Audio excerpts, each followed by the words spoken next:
There comes a moment in life where we realize something powerful. We've been spending more time trying to be accepted than trying to be excellent. More energy trying to fit in than trying to grow. And the truth is why we stay stuck. Because the moment you care too much about what other people think, you give them permission to shape your life. You let their doubts become your limits. Most people walk through life chasing validation, likes, praise, recognition, applause. You start small, a pat on the back, a compliment, a reassuring nod, but over time it becomes a silent addiction. You begin to measure your worth based on how others respond to you.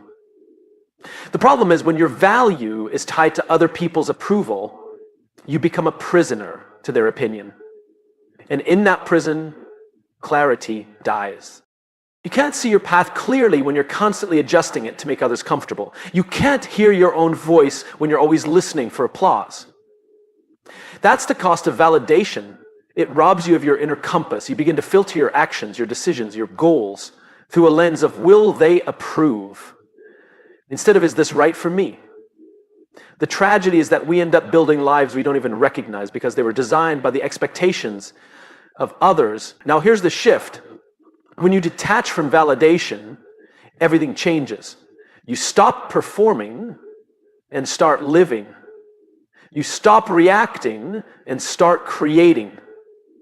You begin to act with integrity, not out of a desire to impress, but from a place of truth. Detachment doesn't mean you become careless or disconnected. It means you stop letting approval define your direction. It's the difference between acting with purpose versus acting for applause. Clarity shows up the moment you let go of needing to be seen a certain way. That's when you can finally ask the real questions. What do I believe in? What do I want to create? What am I willing to fight for, even if no one understands it? These questions can't be answered when you're still performing for validation. They require honesty. They require solitude. And most importantly, they require the courage to be disliked by some in order to be fully aligned with yourself. You see, when you stop needing validation, your choices get sharper. You're no longer swayed by trends, peer pressure, or social comparison. You don't change your vision just because someone questions it. You don't shrink your ambition because someone else is intimidated by it. You learn to trust your gut, even when it's uncomfortable. You stop chasing likes and start pursuing what's meaningful. And that's where clarity lives, in purpose, not in popularity. The people who create real impact, who live lives of deep fulfillment, they're not the ones who chase the crowd. They're the ones who walked their own path even when it was lonely. They made peace with being misunderstood. They knew that external applause fades quickly, but internal alignment lasts forever. That's why detaching from validation is not just powerful, it's necessary. The truth is, the validation you're searching for outside can only be built inside. It starts with knowing yourself, standing for something, following through even when no one is watching. That's how clarity forms, in the quiet moments of conviction, not the loud noise of approval. So if you want to start winning, not just in success, but in peace, purpose, and direction, start by letting go of the need to be validated. Let go of the likes, let go of trying to please everyone, let go of being understood by people who are never meant to walk your path. Clarity doesn't come from being liked, it comes from being real. And once you find that clarity, you won't need validation anymore because you'll already know who you are. Every day, we wake up with a limited supply of energy. It's our most valuable resource, more valuable than money, time, or talent. Because no matter how skilled or intelligent you are, if your energy is being drained by the wrong things, you'll never reach your full potential. And most of us, we give our energy away too easily. We give it to opinions that don't matter. We give it to overthinking, to self-doubt, to people who don't respect our boundaries. We give it to endless scrolling, meaningless arguments, and trying to prove ourselves to people who have already made up their minds. And then we wonder why we feel stuck, exhausted, unmotivated. It's not that we're doing too much. It's that we're doing too much of the wrong things. The moment you stop caring about what drains you, you begin to reclaim your energy. And when you reclaim your energy, you reclaim your power. See, energy is not just about being physically rested. It's about emotional clarity, mental space, and spiritual alignment. If you're constantly giving yourself away to things that don't serve you, you will never have enough left for the things that do. That's why it's not selfish to protect your energy. It's survival. It's smart. It's how you sustain your growth. You have to get honest with yourself. What is stealing your energy? Maybe it's a conversation you keep replaying in your head. Maybe it's trying to be liked by everyone. Maybe it's trying to do everything perfectly all the time. These patterns seem small, but they eat away at your strength. They chip away at your focus. And if you don't address them, they turn into habits. And habits shape your life. Reclaiming your energy starts with boundaries. Not walls, not cold detachment, but clear, intentional choices about where you invest yourself. You don't have to engage in every argument. You don't have to explain yourself to everyone. You don't have to be everything to everyone. That's not your job. Your job is to protect the fire inside of you, the energy that drives your vision, your discipline, your ability to create and connect. When you start honoring that, everything changes. You stop feeling overwhelmed. You stop running on fumes. You start waking up with purpose. Your mind becomes clearer, your emotions more stable, and your focus sharper. And from that place, you move differently, not reactively, but intentionally. It's not about doing less, it's about doing what matters more. The right energy fuels the right action, and the right action leads to progress. But you'll never get there if your energy is constantly hijacked by fear, noise, or guilt. You don't owe your energy to people who constantly drain you. You don't owe your energy to outdated versions of yourself that no longer reflect who you are. Growth requires you to leave behind the habits that exhaust you and step into rhythms that empower you. And yes, it will feel uncomfortable at first. Saying no, stepping back, protecting your space, it might feel unfamiliar. But the discomfort is temporary. The peace you gain, that's permanent. When you take your energy back, you don't just feel better, you become better. You become more focused, more consistent, more in control of your life. So if you want to win, not just externally, but within, you need to stop leaking energy. Let go of what drains you. Stop caring about things that keep you small. Protect your energy like your future depends on it, because it does. You are not tired because you're weak. You're tired because you've been giving your power to everything except what matters. Take it back. Reclaim your energy. And watch how your entire life begins to shift. Leadership is not about being liked. It's about being real, being clear, and being committed to something bigger than yourself. But too often, people confuse leadership with popularity. They think influence comes from being accepted, from pleasing everyone, from avoiding tension, and that's where they get stuck. Because you can't truly lead while chasing approval. Approval is a moving target. What people want from you today, they may reject tomorrow. One group may cheer for your honesty while another criticizes it. One decision might gain you applause but lose you respect. If you're chasing approval, you're constantly shifting, changing your voice, your direction, your values, just to keep the crowd happy. But leadership demands the opposite. A deep, steady commitment to your principles, even when it's uncomfortable, even when it's unpopular. When your identity is rooted in being liked, you hesitate to make the hard decisions. You soften your standards. You delay truth. You avoid conflict. And over time, your credibility fades. Not because you weren't nice enough, but because people can feel when you're not being authentic. People don't follow leaders who try to fit in. They follow leaders who stand out. Not for the sake of rebellion, but for the sake of integrity. True leadership requires you to speak when it's easier to stay silent. To hold the line when others want to compromise. To say no when everyone else expects a yes. And that kind of clarity can't coexist with a need for approval. Because leading means you will disappoint people. You will be misunderstood. You will be judged. And you have to be okay with that. Not because you're heartless, but because you're focused. The most powerful leaders in history weren't trying to be liked. They were trying to be honest. They were trying to build. They were trying to protect values that mattered, even when those values were inconvenient. And they understood something that many forget. Approval is temporary, but impact is permanent. You have to choose. Do you want the temporary comfort of being liked by everyone? or the lasting satisfaction of knowing you stood for something real, because you can't have both. Trying to lead while seeking validation is like driving with one foot on the gas and the other on the brake. You won't get anywhere. When you let go of the need to be approved, you unlock something powerful. Stop chasing approval. You actually earn deeper respect. Not from everyone, but from the right people. From the people who recognize courage. From the people who are looking for real leadership, not just likability. You don't need to be everyone's favorite. You need to be someone they can trust. Trust comes from consistency, not popularity. From standing firm, not swaying. From leading with principles, not pandering to preferences.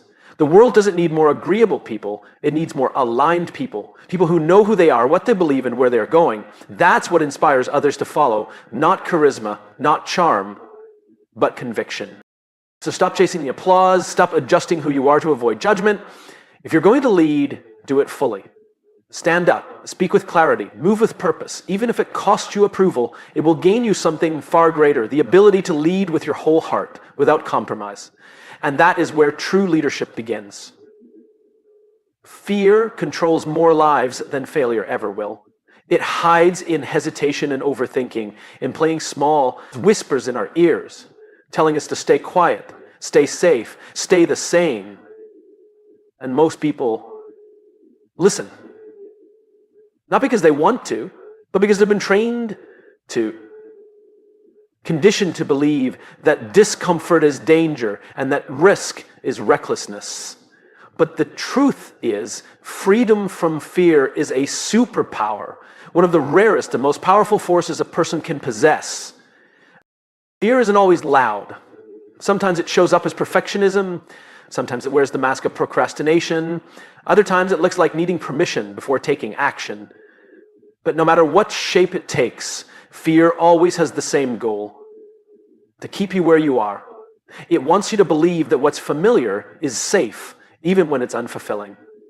It wants you to believe that what's known is better than what's possible. And then the longer you listen to it, the more believable that lie becomes.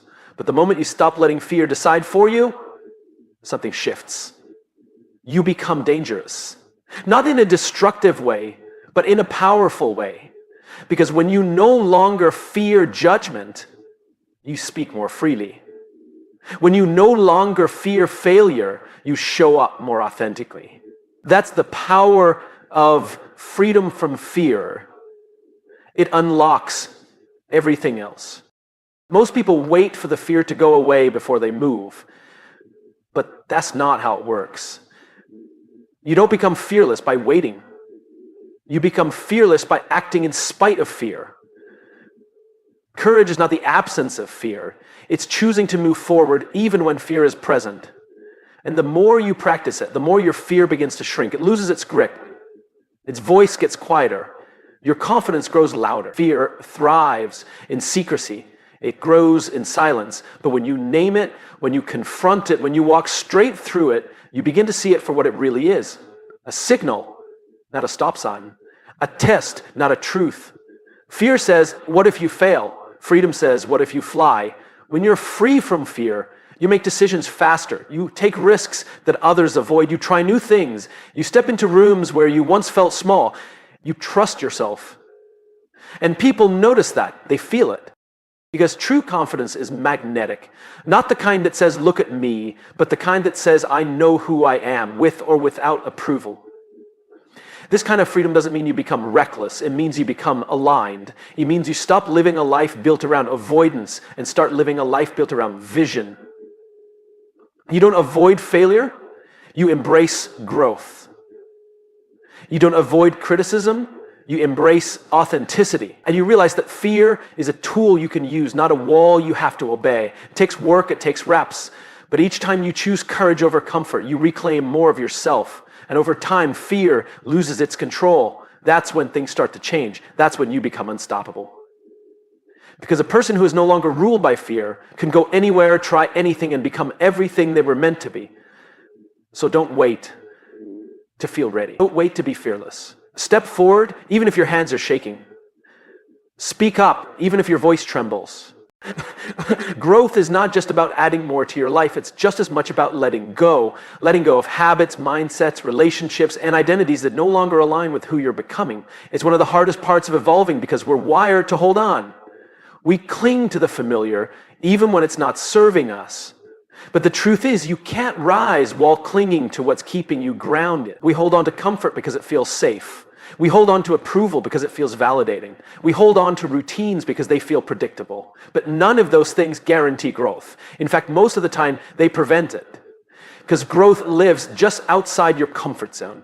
It's found in the stretch, in the challenge, in the space where things are no longer easy, but they're meaningful. Letting go isn't a sign of weakness. It's a sign of maturity. It's a conscious choice to stop letting your past define your future. It's the realization that not everything you started with was meant to go with you. Sometimes it's a mindset like perfectionism, self-doubt, or comparison that's holding you back. Other times, it's a toxic environment, an old identity, or even a version of success you've outgrown. And that's the scary part. Letting go feels like loss. But what if it's actually the beginning? What if that empty space you fear is actually where your next chapter begins? The moment you release what no longer fits, you make room for what truly belongs. That's the paradox of growth. It often starts with surrender. We live in a culture that worships more goals, more hustle, more wins. But growth isn't always about accumulation. Sometimes it's subtraction. The bravest thing you can do is release what's comfortable so you can reach for what's meaningful. And yes, it takes courage. It takes clarity. It takes a willingness to sit in the discomfort of uncertainty, knowing it's the path to something better. Think about it. Every breakthrough in your life likely came after a moment of letting go of fear to try something new, letting go of judgment to express your truth, letting go of control to trust the process. Every step forward requires a step away from something else. And that's not failure. It's transformation. You can't carry everything with you. You can't grow while dragging the weight of the past. At some point, you have to make the decision, do I want to be comfortable or do I want to grow? Because the two rarely go hand in hand. Letting go doesn't always mean walking away from people or situations. Sometimes it means letting go of how you think things should be, letting go of timelines, letting go of your need to have everything figured out. It means releasing the pressure and giving yourself permission to evolve at your own pace, in your own way. And in that space of surrender, clarity starts to rise. You begin to see yourself more clearly. You begin to hear your inner voice. You begin to align with the person you're becoming instead of who you used to be. That's when the shift happens. Not because you forced it, but because you allowed it. Don't be afraid to let go. Don't see it as failure. See it as growth. See it as a necessary part of your evolution. Because every time you let go of what's no longer right for you, you move one step closer to your highest self. You were never meant to stay the same. Growth demands change. Change demands release. And release is the first step to becoming everything you're capable of being. Focus isn't just about concentrating harder or trying to do more. It's about doing less with greater purpose. Real focus doesn't begin when you add more to your plate. It begins the moment you start letting go of everything that doesn't matter. Distraction isn't always obvious. Sometimes it looks like overcommitting. Sometimes it feels like multitasking. Sometimes it hides in busyness that gives you the illusion of progress while keeping you stuck in the same place. We live in a world that rewards hustle but rarely questions direction. You can be running fast and still be lost. You can be productive and still be disconnected. You can check every box and still feel empty. Why? Because real focus isn't just about effort. It's about alignment. And you can't align with your highest priorities until you release the ones that don't belong. Letting go is hard, not because we don't know what's unnecessary, but because we've attached our identity to it. We've convinced ourselves that being busy means being valuable, that being involved in everything means we're important. But the truth is, every yes that doesn't align with your purpose is a silent no to something that does. And over time, that misalignment creates frustration, burnout, and confusion. Focus begins with subtraction, not because you're incapable of handling more, but because you're no longer interested in carrying what drains you. You let go of projects that feel forced. You let go of relationships that create noise. You let go of roles you've outgrown and expectations that aren't yours to carry. And in that process, clarity rises.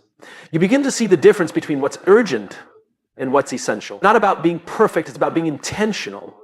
When you stop spreading your energy across everything, you start pouring it into the few things that actually matter. And that's where transformation happens, not in scattered effort, but in concentrated action. When your focus is aligned, every small step becomes powerful. You stop second guessing. You start creating. But to get there, you have to face the discomfort of saying no. You have to let people down. You have to walk away from good things to make room for great ones. And that's not easy, especially if you've built your worth around being everything to everyone. But the truth is, your growth demands that you get clear. And clarity always comes with a cost. Letting go isn't about quitting. It's about choosing. Choosing what matters most. Choosing what supports your vision. Choosing yourself, your peace, your priorities, over pressure and noise and distraction. When you simplify your focus, you amplify your power. You begin to operate with precision. You start to feel momentum instead of mental chaos. You begin to work with depth instead of surface level speed. It's tempting to think that more equals better. More projects, more commitments, more ideas. But real focus isn't about doing more. It's about doing what matters most, better. It's about giving yourself permission to go deep instead of wide. To be great at a few things instead of average at everything. So if you want to find real focus, stop asking what else you need to add. Start asking what needs to be released. What's cluttering your mind? What's stealing your time? What are you holding on to that no longer reflects who you are or where you're going? Let it go. Let go of the noise, the pressure, the comparison. Let go of the need to prove or impress or be everything. Create space. Focus is found in space, not in the chaos of doing, but in the clarity of being. And when you create that space, what matters most will finally have room to grow. That's where real focus begins. Not with holding on, but with letting go.